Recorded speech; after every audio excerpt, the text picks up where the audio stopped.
آقا حمید سلام. خواستم یه ویدیو کامل از ماشین بفرستیم چجوری وضعیتش. از جلو می‌خوام شروع کنیم. میشه خب عرض کنم که بریم ماشین از جلوی ماشین شروع بکنیم. خب یه دونه پوسته سپر میخواد.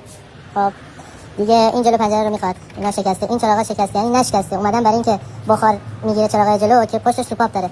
به جای اینکه سوپاپشو تمیز کنن اومدن کلا دور چراغا رو مته زدن، سوراخ کردن. دو تا چراغ جلو میخوای. خب این بعد توی بدنه هم نگاه کن، مثلا اینجا یه ترکایی داره. اینا رو همه رو میشه درست کرد. خب اینا رو باید درست کنیم.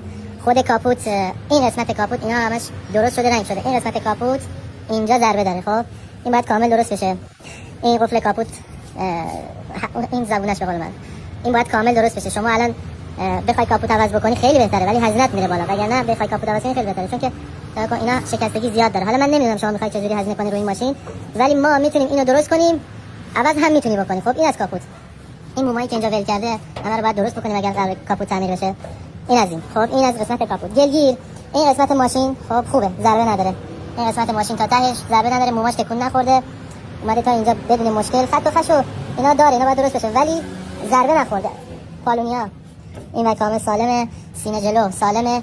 بعد اومده این قسمت ضربه داره. این گلگیر تعمیر شده. تازه حالا بهت میگم چرا.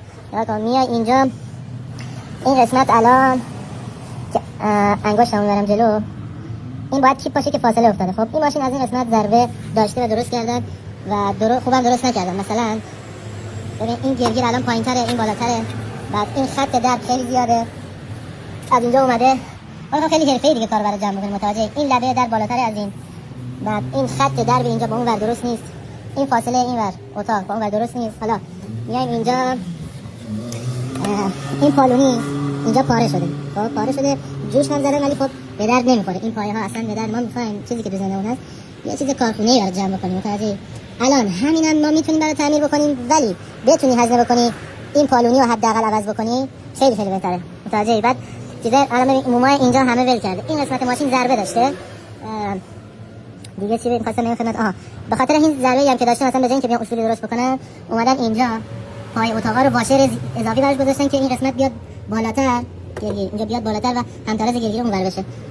ما می‌خوایم اینا رو کلا باز بکنیم، بیاریم رو حالت فابریک و 100% توی این 10-11 سالی که داریم کار می‌کنیم همشون اینا سری 70 شاسی‌هاشون تاب برمی‌داره. اصلا چیز مهمی نیست. ماشین خودم هم همینطوری بود. ما میایم اول از هر چیزی که اتاقو برداشتیم شاسیشون رو تابگیری می‌کنیم، میزون می‌کنیم. شاسی ماشین تصادفی یا ضربه نداره، ولی همشون به خاطر اینکه استفاده بار می‌کنن تاب برمی‌داره. مثلا یکی از نمونه‌هاش ببین، شما نگاه کن، این قسمت ستون ترک خورده. خب که توی 90% این ترک ایجاد میشه وقتی با ماشین کار می‌کنن. دیگه بعد